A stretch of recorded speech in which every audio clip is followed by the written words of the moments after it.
Oh, folks, I'm just doing a little part two here, and me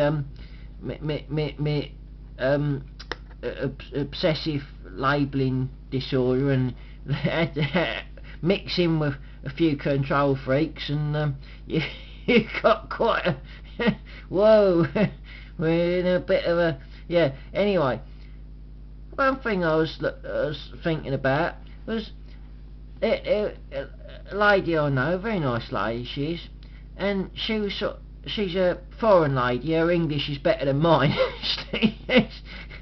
But she said one time she was going through customs, and she had this very officious customs official, and she said she nearly forgot how to speak English. She was very nervous and very almost felt guilty that she was coming into the country, and I mean she was allowed, she was legal immigrant, she was allowed, it was no, so there wasn't any question or anything of trying to sneak in or and very very nice lady, you know. I've known her for quite a long time, so I know she's a decent character, wouldn't be doing anything out to anything dodgy.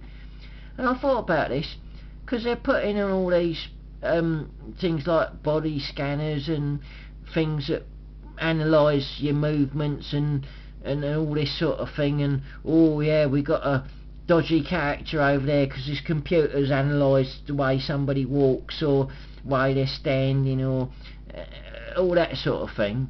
And I thought there's going to be a lot of innocent people who go through customs completely, no, they're not trying to do anything whatever, and the old things will go off and go, oh, that person moved a bit funny, come on, you come with us, mate, the computer's analysed your movements. And what you find is that people, I don't know why it is, this must be some person, a psychological type, analytical type person, will probably know the answer to this one, but very often the people that is not up to anything will feel really nervous when they're in where there's people of authority, or where there's a big sort of, oh, what's that person up to, is some people watching them sort of thing, and they're innocent, yeah. And then the people that are real slimy, nasty characters that have had their conscience disconnected at birth, and they've got no empathy with anybody as long as they're alright. Whoa, oh, you want to buy this, madam? Yeah, it's dodgy, but I don't care, I've made a bit, yeah. And we're talking some big time dodgy characters as well, not just not just some, yeah, you know what I mean.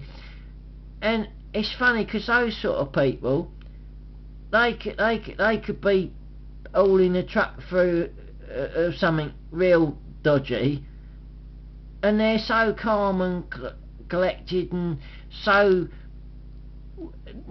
totally unfazed, as though, yeah, so what? They don't care, that they breeze through because they're not nervous, they haven't got any, they don't worry about anything, they just couldn't give a monkeys, they're just not. Whereas ordinary folks, I'm not saying that ordinary folks are perfect, they're saints who've got halos and we're not, okay, we're all a bit, there's something, most people have got things that they think, well, perhaps I shouldn't have done that. I'm not talking about terrible things, I'm talking about, you might have said somebody, they might have said, oh, do you like, typical, isn't it? It's a typical one. Like a lady, she says, oh, do you like my new hairdo? And you go, oh yeah, darling, it's lovely, yeah. And you're thinking, it's actually a right old rat's nest up there, but I can't tell her, because, so technically speaking, I mean, that's questionable, isn't it? Really, what you should be, if you're really truly a friend, you should say, look, love, it looks blooming awful.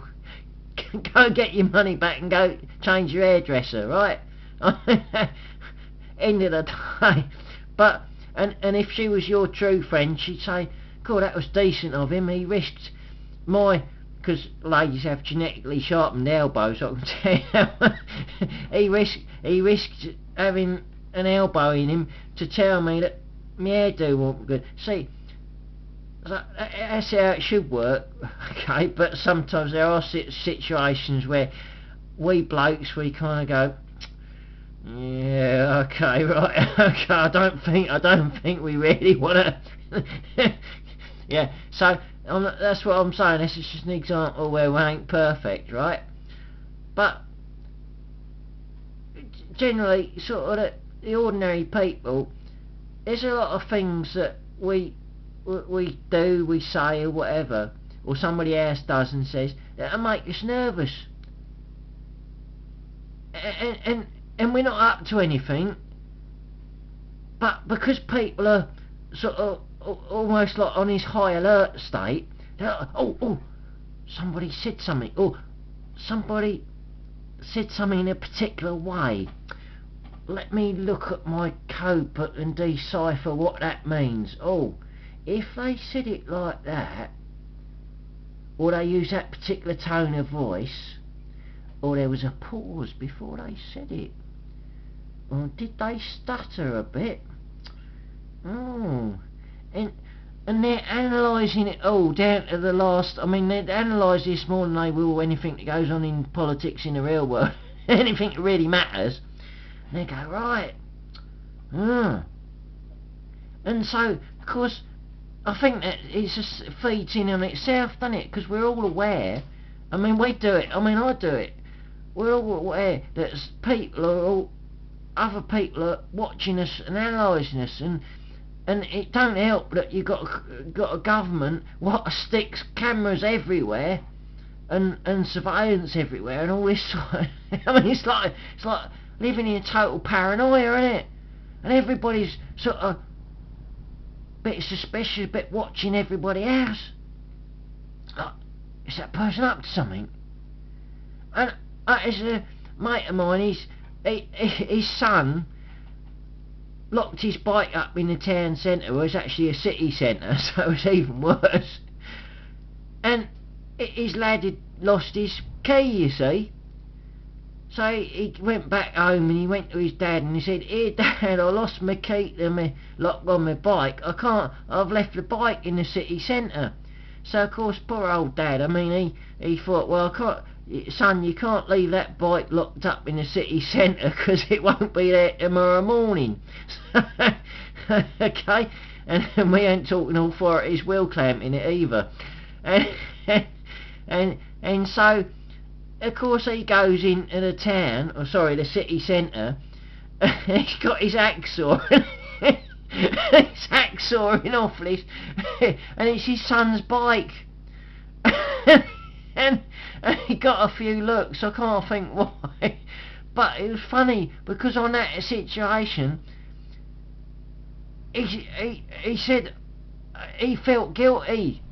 He was sawing it was his son's bike. He was sawing the lock off, but conversely, nobody stopped him.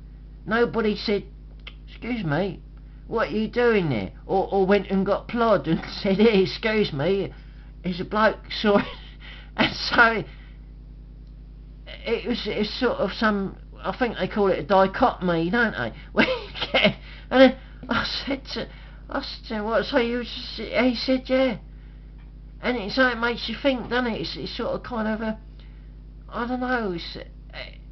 Anyway, I'm going to cut over my 10 minutes. I'll have to get to director level where they let you do more than 10 minutes, right? But yeah, so it makes you think, doesn't it?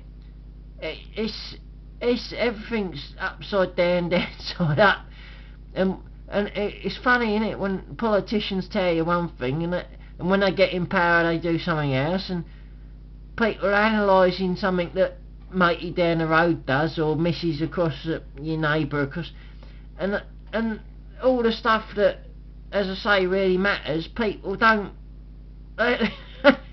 or they dismiss it. They say, "Oh well, nothing to do with me." It's I don't know, funny old world, isn't it? But cheers for now.